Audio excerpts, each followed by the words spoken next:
They are famous now, some of the most recognizable voices in sports television. Hey, it's Kenny Mayne. This is Heidi Watney. How's it? This is Neil Everett. This is Stan Verrett. But where they started, that is a whole different story. During those years post-internship, let's just be charitable and say that your boy did not thrive. The minimum wage in 1989 was $3.35 an hour. I got a whopping $6 an hour. Ramen noodles were a staple, and occasional sub sandwiches were a real treat. Introducing Where They Were Then Sportscasters. 15 broadcast stars chronicle their paths to success, how they went from the middle of nowhere to the national spotlight. For the first time ever, in their own words and in their own voices, their stories from the bottom of the career ladder.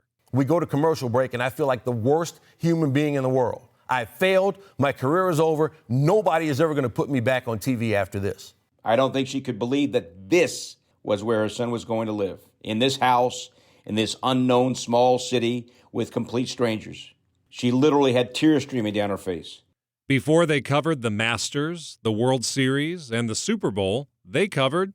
Have you ever heard of ostrich racing? It's a thing, and it happens at the fair in Kalispell. So my reports often consisted of warning drivers of hazards like cows in the road.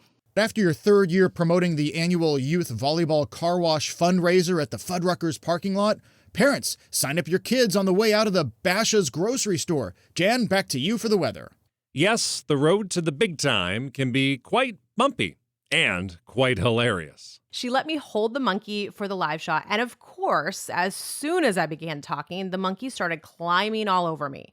I didn't miss a beat, not even when the cheeky primate grabbed my chest as I tossed back to studio.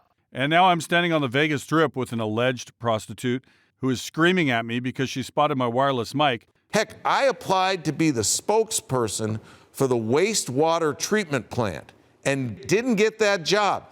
I struck out to be the you-know-what spokesman. That was a low blow.